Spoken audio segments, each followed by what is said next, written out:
All right, let's talk about shares of Wynn Resorts. We're watching Las Vegas Sands as well. Both of them are higher after being upgraded over at Wells Fargo. In the case of Wynn, it's being upgraded to overweight from equal weight. This coming as Macau's reopening spreads some optimism for these casino stocks. And you gotta love when we're looking at the title of this Wynn note, we need more Macau Bell, according to the analyst Daniel Politzer. Hats off to Daniel Politzer for that. Look at that. Daniel, who's a CFA, making those jokes. Usually you don't get a lot of humor out of CFAs. No offense, of course, to our friend Sam Rowe, who has an amazing, he's a CFA and a very rich sense of humor. But this is another stock, I would say, is a bull call, looking for Wynn to recover all of its adjusted operating profits this year as it had in 2019. So that is a big call, in large part hinged to the reopening of Macau, that key market for Wynn and many other casinos. Yeah, and this, I mean, with the China travel restrictions that have really been pulled back and quite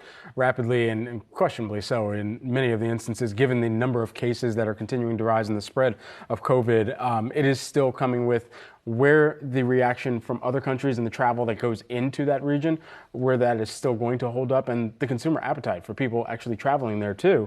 And so that is going to be a major part that this story or even this call really hinges on, is the number of travelers that are still willing to go to those casino experiences as well. But this one potential boon on the day for at least the stock here right now. Yeah, and the analysts also in this call on Las Vegas Sands, which they were already overweight and remaining overweight, saying we see Macau evolving as the most compelling growth story in gaming. There is some talk and chatter out this morning that perhaps the China cases are peaking or going to peak, and once they're on the downslope of that, perhaps we'll start to see a little bit of a smoothing out of what has been a very, very rocky reopening practice there. Even now, we're still seeing stories about how the crematoria in China are full. That, some of what we saw in the early days of the pandemic here in the United States is now being repeated over there, and in some cases magnified. So all of that said, the analysts here trying to look past that activity.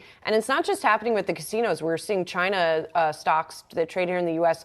broadly rally. Alibaba, for example, is one of the stocks that's trading higher today. And you can see the rally in other. Pinduoduo is up by 9%. JD.com up almost 6%. Alibaba up almost 6%. And so is Baidu. So this sort of broad rally in China stocks on the renewed optimism. Obviously, it's been very fits and starts, both for the actual reopening and the stock movement around the reopening. Yeah, the Golden Dragon Index over the past 52 weeks down 20%. So it'll be interesting to watch some of those names to see if they start to chart some type of rebound as we begin 2023.